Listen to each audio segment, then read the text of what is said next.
Un tiempo con Dios para meditar todo el día. ¿Qué dices de ti mismo? Y leemos en el Evangelio de Juan, en el capítulo 1, versículos 22 y 23.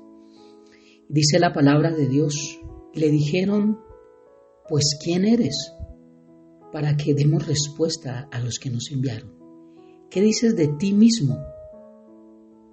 Y dijo, yo soy la voz de uno que clama en el desierto, enderezad el camino del Señor, como dijo el profeta Isaías. Por eso, ¿qué dices de ti mismo? Juan el Bautista, al preguntarle si era Dios, si era Elías, si era un profeta, y responder no, ellos vuelven a preguntar entonces, ¿qué dices de ti mismo? ¿Qué vamos a decir cuando nos pregunten? ¿Quién eres? Juan responde algo que Dios había profetizado a través de Isaías en el Antiguo Testamento. Y prácticamente dice, yo soy lo que Dios dice que soy. Esa es la respuesta de él. Y esto me lleva a pensar acerca de el amor propio, del ego, del concepto que nosotros podemos tener de nosotros mismos, tal vez muy alto, tal vez muy bajo. Una alta autoestima, una baja autoestima, ambas son orgullo. Y es un concepto equivocado a lo que Dios tiene de nosotros. Por eso, hablar un poquitico de qué es el amor propio que nosotros se supone que debemos tener. El amor, la palabra de Dios lo describe como algo que debe nacer en nosotros, que Dios derramó en nuestros corazones, Romanos 5:5, a través de haber aceptado a Cristo Jesús como Señor y Salvador. No es el que promueve el mundo, no es ese amor que tenemos cuando hay harto, hay abundancia y la gente está cerca de nosotros y nos ama, supuestamente nos quiere. No es ese tipo de amor. El amor bíblico es desinteresado e incondicional. El amor del mundo se caracteriza por el egoísmo. Hay pasajes en la Biblia que nos muestra que el amor no existe aparte de Dios, porque Dios es amor y que el verdadero amor solo se puede experimentar por alguien que ha experimentado personalmente la presencia de Dios. Todo el que ha nacido de nuevo, todo el que ha aceptado a Cristo Jesús como Señor y Salvador, ha experimentado el amor de Dios. Romanos 13 dice, amarás a tu prójimo como a ti mismo. Entonces, ¿cómo podemos amar a los demás si nosotros no nos amamos? Suponemos, y la Biblia lo deja claro, que cuando llego a Cristo, porque el amor propio no existe sin Cristo, pero cuando llegamos a Cristo aprendemos a amarnos a nosotros mismos, porque Dios nos enseña y nos da el valor que necesitamos para amar a los demás. Él dijo que nos daba un nuevo mandamiento, que nos amemos unos a otros como yo los he amado, que nos amemos. En esto conocerán que son mis discípulos, si tienen amor los unos por los otros. El amor propio es importante tenerlo, pero en el lugar correcto, dado desde la posición que estamos en Cristo Jesús. Primera carta de Juan, capítulo 4, versículo 16 al 19 dice, y nosotros hemos conocido y creído el amor que Dios tiene para con nosotros. Dios es amor y el que permanece en amor permanece en Dios y Dios en él. En esto se ha perfeccionado el amor en nosotros, para que tengamos confianza en el día del juicio, pues como Él es, así nosotros en este mundo. En el amor no hay temor, sino que el perfecto amor echa fuera el temor, porque el temor lleva en sí castigo, de donde el que teme no ha sido perfeccionado en el amor. Nosotros le amamos a Él porque Él nos amó primero. Esta declaración, cuando Dios habla de que amarás a tu prójimo como a ti mismo, no es algo diferente a que Dios nos enseña que es natural y normal querernos a nosotros mismos. ¿Quién no se quiere a sí mismo? ¿Quién no se cuida a sí mismo? Ya tiene que haber un problema en alguien para que no se ame y no se quiera y no se cuide a sí mismo. Pero es una posición predeterminada que tenemos, el cuidarnos.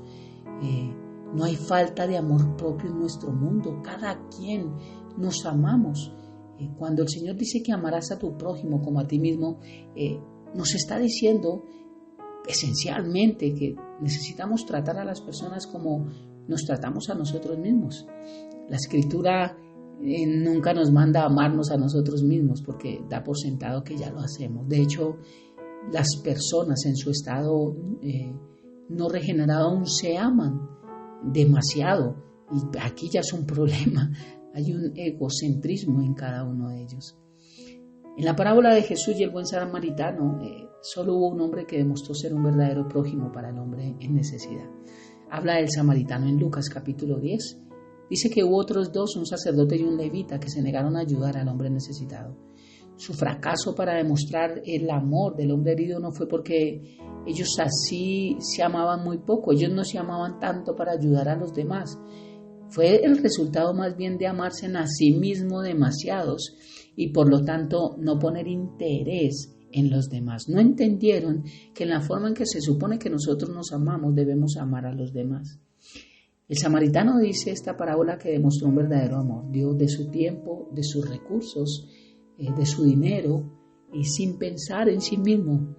El enfoque era externo, no interno. Jesús presentó esta historia como una ilustración de lo que significa amar al prójimo como a uno mismo. Esto nos muestra es la necesidad de quitar nuestros ojos de nosotros mismos y cuidar de otros.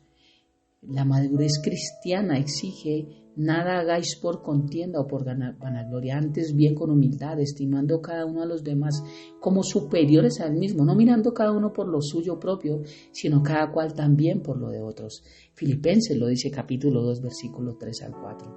Según este pasaje que acabo de leerles, amar a los demás requiere de humildad, además de valorar a las personas como se supone que nos valoramos a nosotros, y hacer un esfuerzo consciente para poner en primer lugar los intereses de los demás. Esto es lo que se llama soportar. Soportar, he explicado que es como un chazo que pegamos a la pared. Es pequeño y ponemos un tornillo y tal vez clavamos allí o colgamos un televisor, un mueble duro, pesado. Un chazo no pesa mucho, pero soporta mucho peso y eso es lo que llama soportaos. Poder llevar una carga fuerte que no es la de nosotros, es la de otros, pero eso es lo que demuestra realmente el amor de Dios en nuestra vida hacia los demás. Cualquier cosa que hagamos diferente a esto, la Biblia lo enseña como egoísta y como vano. Y no tiene nada que ver con un hijo de Dios y con un concepto que sea bíblico, porque ¿qué dices de ti mismo? Esto no habla de nosotros mismos y es el enfoque hermoso que Juan da en esto que está hablando, el testimonio del Señor, pero cuando le preguntan a él se hace a un lado, tiene como superior al Señor y él muestra el amor que tiene para con Dios en que se pone en un lugar muy por debajo y exalta al Señor. Y es lo que Dios nos manda a nosotros también hacer. ¿Qué decimos de nosotros? ¿Qué concepto tenemos? ¿Realmente somos lo que Dios dice que somos? Y también podemos poner por encima, sobre todo a nuestro entorno que Dios ha puesto en nuestra vida. Tenemos que quitar nuestros ojos de nosotros mismos. Es lo que la palabra nos enseña. Esto no debe interpretarse como que tenemos que vernos como tal vez inútiles. La Biblia enseña que somos creados a imagen de Dios y ese solo hecho nos da el gran valor, la perspectiva bíblica y equilibrada de que somos una creación única de Dios, amados por Dios y a pesar de nuestro pecado, Dios nos redimió de ello. En su amor podemos amar a los demás. Esto es hermoso de entender en el contexto de lo que estamos hablando de Juan en el capítulo 1. Concluyo con este versículo de Romanos capítulo 12, versículo 3, que dice: digo pues, por la gracia que me es dada, a cada cual que está entre vosotros, que no tengáis más alto concepto de sí del que debe tener, sino que piense de sí con cordura, conforme a la medida de fe que Dios repartió a cada uno. Y cuando lo leemos en la Nueva Traducción Viviente, dice: basado en el privilegio y la autoridad que Dios me ha dado, dice Pablo a los romanos, le advierto a cada uno de ustedes lo siguiente: ninguno se crea mejor de lo que realmente es. Sean realistas al evaluarse a ustedes mismos. Hágalo según la medida de fe que Dios les haya dado. No tener un concepto más alto de nosotros mismos, sino tener el que la palabra de Dios dice que tenemos que tener. Esta vez abrieron las puertas de par en par, sin dar ninguna indicación en absoluto, y Juan aprovechó la oportunidad. Él dijo: yo soy la voz de uno que clama en el desierto, enderezad el camino del Señor. Como dijo el profeta Isaías, él dijo: la palabra de Dios dice de mí esto. Juan se identificó ante el comité como el precursor del Señor Jesús, anunciado por el profeta Isaías desde tiempos antes, en el capítulo 40, versículo 3. También los otros evangelios, Mateo 3.3, Marcos 1.3 y Lucas 3.4, citan este pasaje de Isaías como descripción de Juan, como quien venía a hablar de Jesús, a mostrar el camino. Y es interesante que la única autoridad de Juan aporta para justificar su ministerio es la Escritura, la única que él tiene, la única que él da es la misma palabra. Juan era esa voz que clamaba. Con eso queda también clara la diferencia que había entre él y el Señor Jesús. Mientras que él solo era una voz, el Mesías era el verbo, era la palabra. Esta voz, Juan, tenía que ver con la preparación del camino del Rey, según la costumbre bien conocida. Entonces, ¿qué mensajeros hay en el mundo como esa voz que muestran a Cristo realmente, que lo muestran realmente? En la profecía de Isaías, Dios se disponía a visitar a su pueblo que se encontraba cautivo en Babilonia. Antes de este encuentro, Dios envía a Juan para que preparara a la nación. Claro está que no se trata del camino ni los baches, sino del propio corazón del pueblo. Aquí el camino que tenía que preparar no era una carretera de piedras, era un corazón. Y aunque el escenario ahorita era diferente al anterior, Dios anunciaba nuevamente su llegada en la persona del Hijo, y Juan el Bautista fue enviado con anterioridad para que preparase al pueblo para este encuentro. Esta es la razón por la que Juan predicaba el bautismo de arrepentimiento al pueblo. Incluso cada miembro de esa delegación tenía que enderezar también su camino para que el Señor entrara, pero muchos no lo hicieron. Esta humildad que manifiesta Juan es tan extraña, pero también a la vez encantadora. No le había resultado difícil utilizar su relación con Cristo en beneficio propio para atraerse la atención de otros, decir: sí, yo soy el que Dios escogió. Pero no lo hizo. Aunque esta no sea una virtud muy corriente en nuestros días, cuando muchas personas buscan parecer importante en base a la relación que pretenden tener con el Señor. Juan el Bautista no fue así. Juan explicó qué decía de sí mismo a través de la palabra. Necesitamos cultivar más de este bello espíritu de estar contentos en la sombra y arrojar luz sobre el bendito Señor Jesús. ¿Por qué razón Juan llegó a esta condición tan hermosa? Yo creo que primero, porque como él mismo dijo, el hombre no puede recibir nada si no le es dado del cielo, en el capítulo 3. Por esta razón, todo lo que tenía debía ser usado fielmente para dar gloria a aquel de quien lo había recibido. Y en segundo lugar, creo porque había visto la gloria del Señor. Juan capítulo 1, versículo 33, más adelante lo veremos. Por eso, ¿qué dices de ti mismo? Mira qué dice la palabra de ti. Oremos. Padre eterno de gloria, gracias una vez más por esta preciosa mañana. Gracias por este tiempo con Dios para meditar todo el día. Gracias por este estudio que estamos teniendo. Y gracias, Padre, por tener palabra de verdad, Dios.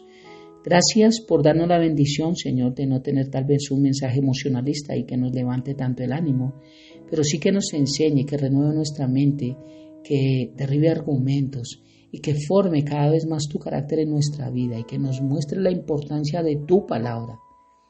Gracias, bendito Dios, por llegar a nuestra vida. Gracias por cada día tener una razón por la cual leer, meditar y obedecer para poder ser impulsados hacia adelante, hacia tu propósito, en tu buena, agradable y perfecta voluntad. Padre bendito, gracias por este día. Te amamos y te bendecimos y dejamos este tiempo, habiendo entrado al trono de la gracia a través de tu precioso Hijo Jesús y a través del Espíritu Santo, bajo la unción y el poder de tu Santo Espíritu. Amén y amén. Un abrazo gigante para todos.